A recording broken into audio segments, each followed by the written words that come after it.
Nehemiah chapter 1, I'll just read this chapter through again. The words of Nehemiah, the son of Hakaliah, and it came to pass in the month Chislev, in the 20th year, as I was in Shushan the palace, that Hanani, one of my brethren, came, he and certain men of Judah, and I asked them concerning the Jews that had escaped, which were left of the captivity, and concerning Jerusalem. And they said unto me, the remnant that are left of the captivity there in the province are in great affliction and reproach. The wall of Jerusalem also is broken down, and the gates thereof are burned with fire. It came to pass when I heard these words that I sat down and wept, and mourned certain days, and fasted and prayed before the God of heaven, and said, I beseech thee, O Lord God of heaven, the great and terrible God, that keepeth covenant and mercy for them that love him and observe his commandments.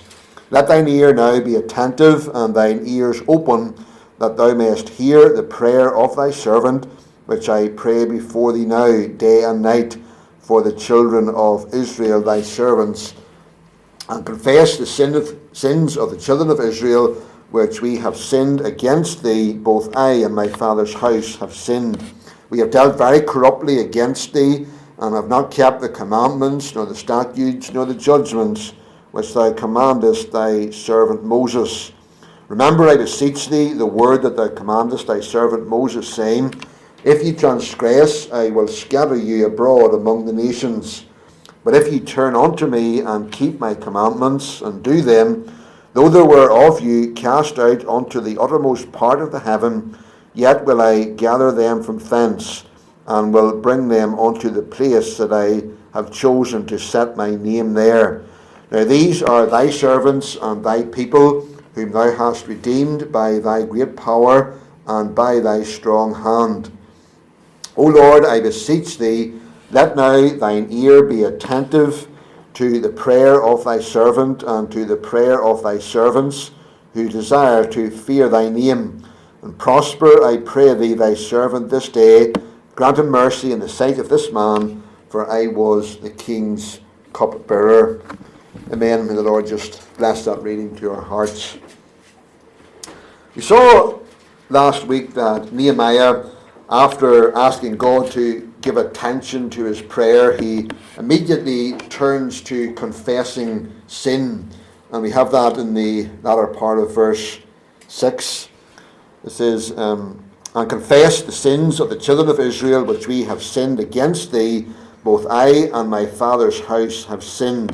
We have dealt very corruptly against thee, and have not kept the commandments, nor the statutes, nor the judgments which thou commandest thy servant Moses. Nehemiah was just open and honest here, not attempting to excuse the sin. And we looked at that last week, and I want us to look a little more at Nehemiah's confession here as he confesses the sin of the people and his own sin, and just something more of what we can learn from this confession. And so three things. First of all, his personal confession. His personal confession. We saw last week that Nehemiah not only confesses the sins of the people, but he also makes it very personal.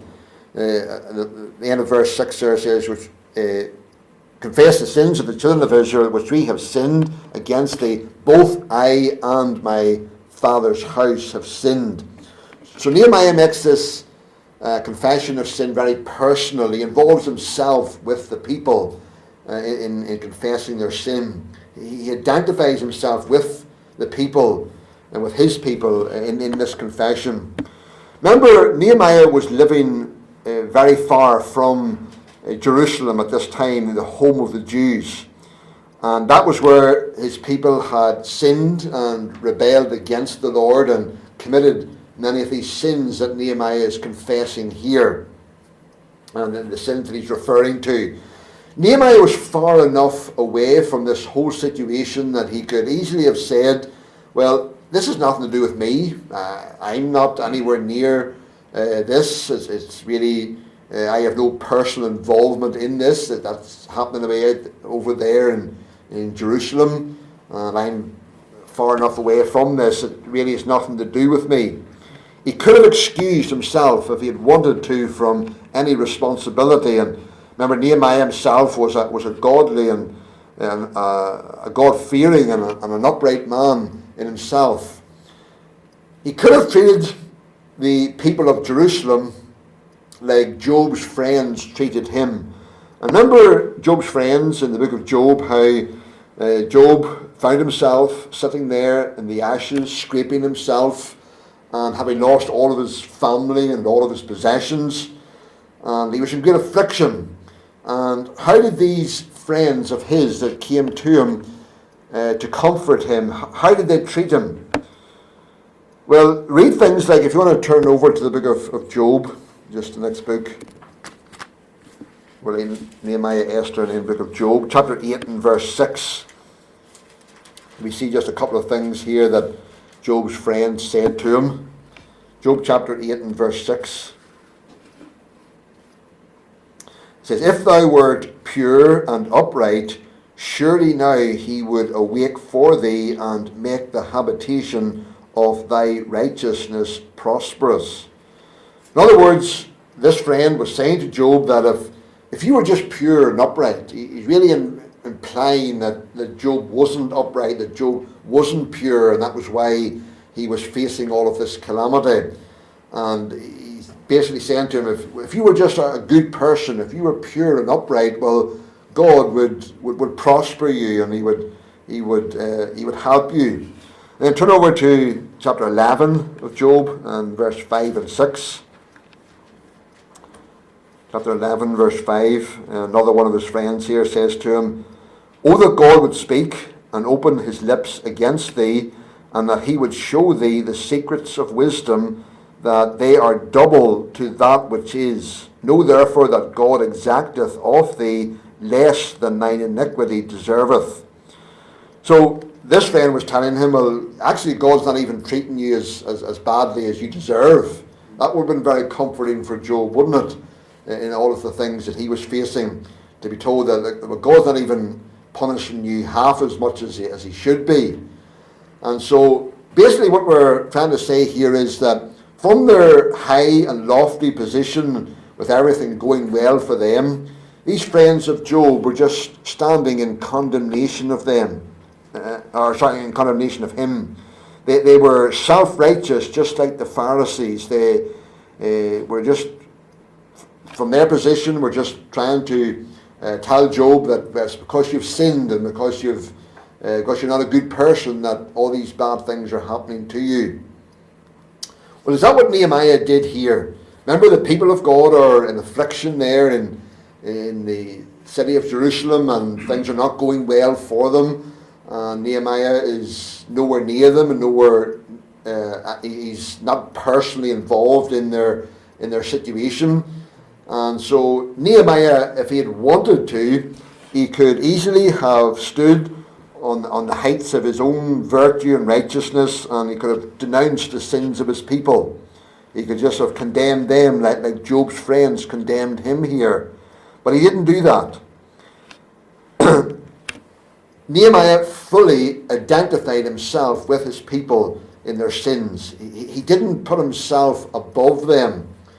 He took full responsibility along with them for all of their afflictions and calamities. Last part of verse 6 there, it says that, "Confess the sins of the children of Israel, which we have sinned against thee, both I and my father's house have sinned."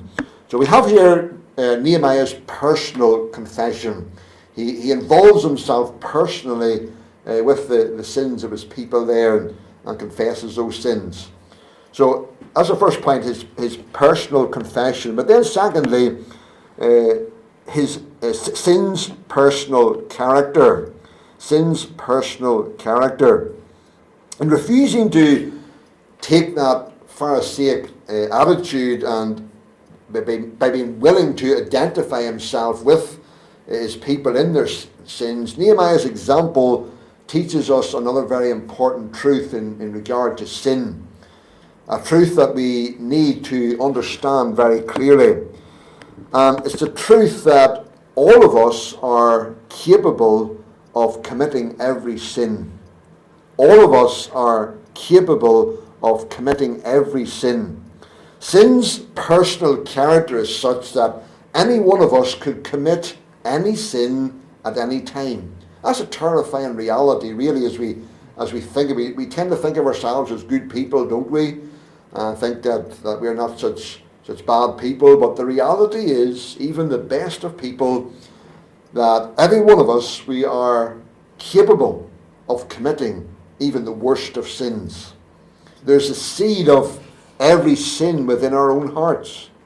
Nehemiah realized that about himself. Even though he was a godly man who hadn't been personally involved in the sins, he hadn't personally committed the sins which had caused the people of God to be afflicted the way they were, but yet Nehemiah knew his own heart.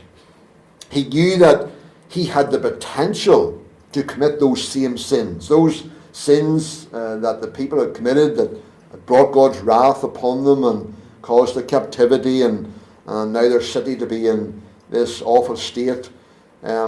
Nehemiah realized and recognized that he had the potential personally to commit those same sins. Whenever Nehemiah confesses his sins and the sins of the people here, he's not thinking of the sins, the specific sins that the people had committed there in the land of Israel after they returned from exiles. Whenever the exiles returned from their captivity there in Babylon, they were guilty of some personal sins. We read of that in the book of Ezra. But Nehemiah, when he's confessing the sins of the people here, he's not thinking of those specific sins, but rather he's thinking of the whole history of Israel's apostasy and all of their rebellion against God over many centuries, and all of which had led to the Lord causing them to be taken into captivity.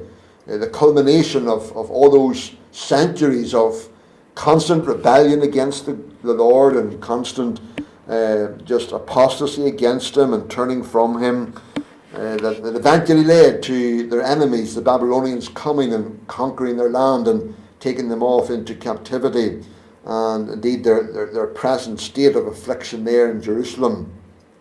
Nehemiah realizes that all of the people's sins, whether it was the ones they committed recently, since their return from exile, or all of those sins that they had committed in their past that had led to their captivity, he realized that all of those sins came from the same place, from one and the same source, and that is the fountain of evil that's within the human heart.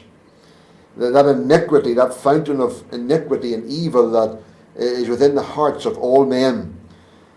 And because he realized that, that is why he could join himself with his fathers and the whole nation in confessing their sins. He realized that sin's personal character is such that anyone, and indeed he himself, was capable of committing any of those sins that the people of Israel had committed.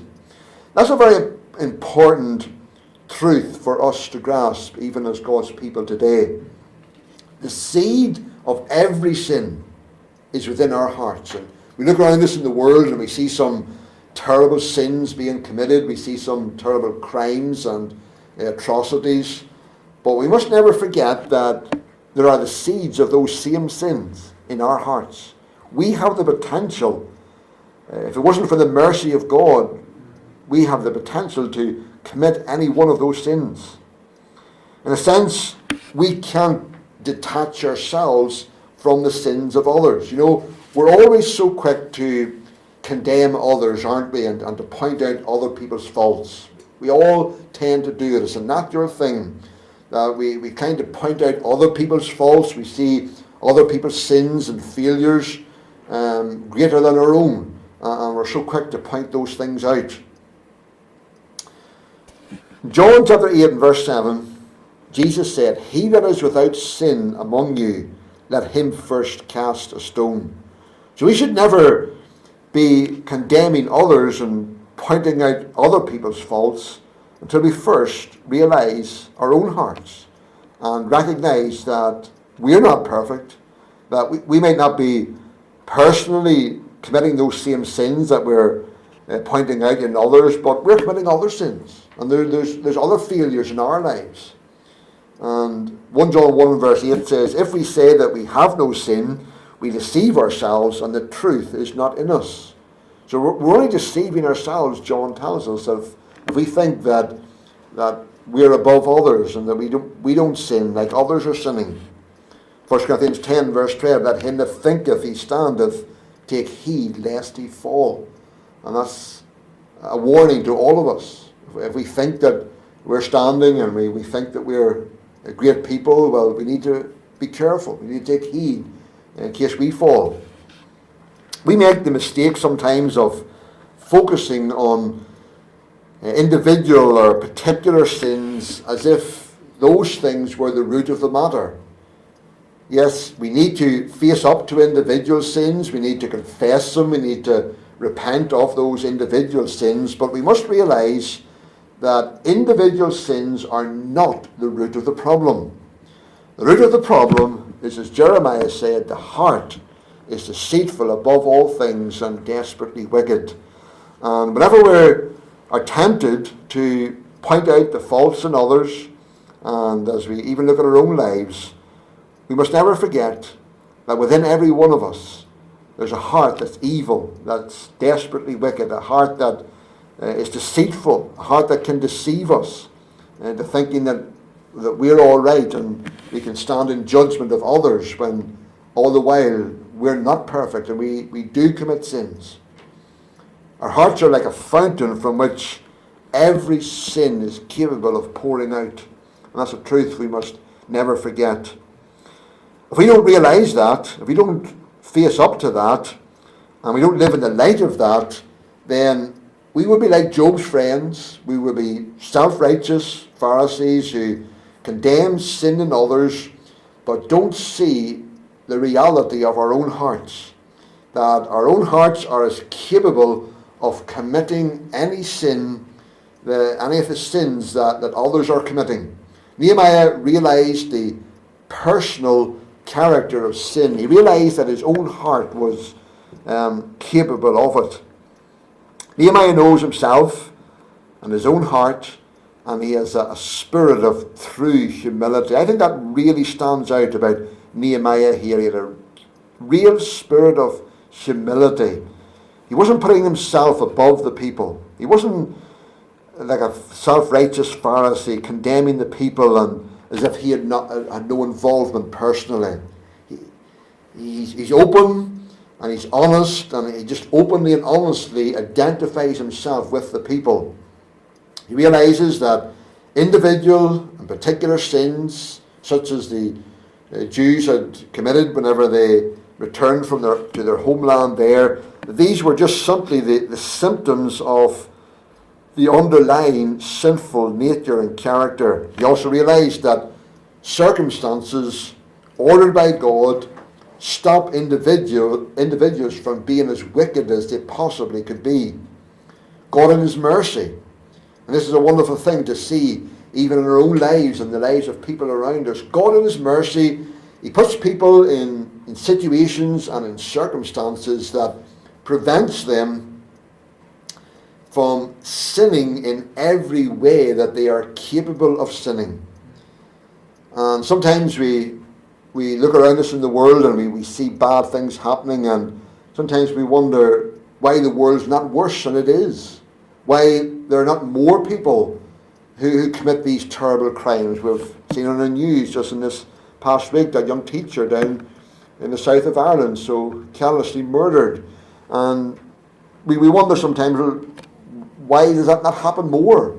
If one person can do that, well, why does it not happen more in a sense? And we must realize that it's only the mercy of God, even with unconverted people, that God puts people in situations and in circumstances that prevents them from being as wicked as they possibly could be. Circumstances prevent them from committing these sins in this way. And it's a mercy from the Lord. That's a mercy from the Lord as far as all of us are concerned. It's no credit to us that we are not as bad as some other people in the world. And most people will take credit for the fact that they're not as bad as some of these other people in the world that are doing some of these terrible deeds, and they think it's credit to themselves. But you know it's not. It's the mercy of God that keeps any one of us from any of these things. And we must never be blinded to our own hearts and what our own hearts are capable of. Nehemiah wasn't. Shakespeare talked about the one touch of nature that makes the whole world kin. The one touch of nature that makes the whole world kin is a famous saying or quote of Shakespeare's. And the reality of what Shakespeare was talking about there, whether he himself acknowledged it or not, for he wasn't a Christian, but the reality of what he was talking about was the reality of sinful human nature. And that's what makes us all, it makes us all the same in one sense, and no different than any of our fellow men, because we all have a sinful nature within us. And that's what, it's a sinful nature that is capable of committing any of the sins that we see around us. Never forget what your own heart is capable of. So we see his personal confession, we see sin's personal character, and then thirdly, sin's personal crime. Sin's personal crime. He says there in the middle part of verse 6, and confess the sins of the children of Israel which we have sinned against thee. Both I and my father's house have sinned. We have dealt very corruptly against thee, and have not kept the commandments, nor the statutes, nor the judgments which thou commandest thy servant Moses. Notice here that Nehemiah doesn't go into much detail in this confession. He doesn't start listing and detailing all of the sins of the people. But it is important to note what he does say. And notice that he doesn't say, I and my father's house have done some things that are not good, or we have made some mistakes. That's not what he says. He says we have sinned, and he says we have sinned against thee. So he called it for what it is, sin against God. He didn't call it a mistake. He didn't call it something that's not good. He called it sin against God. We need to recognize that all sin is against God. Whether we are dishonest, whether we lose our temper and lash out at someone, whenever we think impure thoughts, all of these things, no matter what sin it is, it's against God.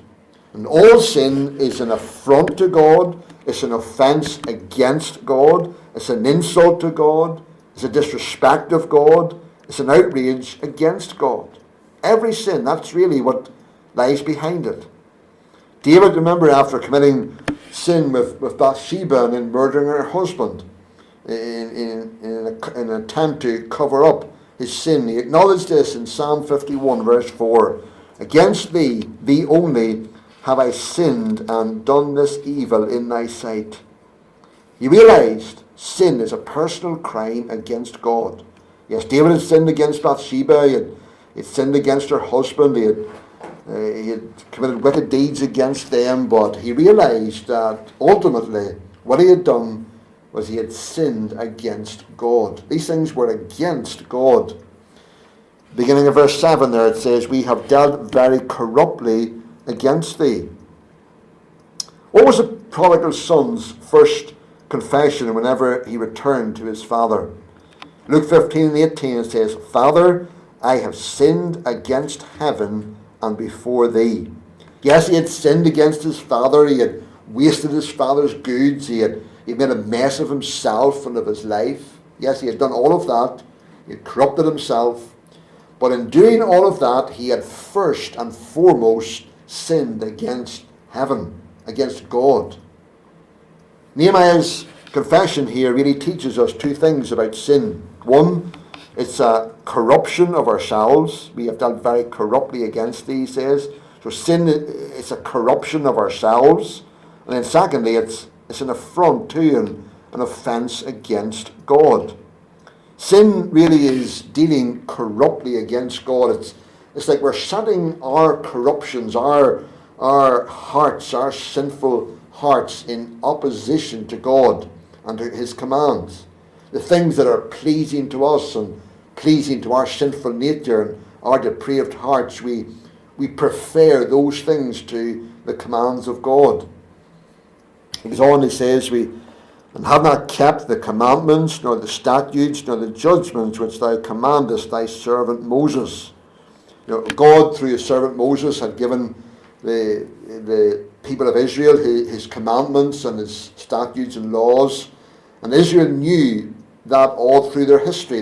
They always referred to the law of Moses. You'll read that over and over again through the Old Testament. And even Christ himself used that expression, the law of Moses.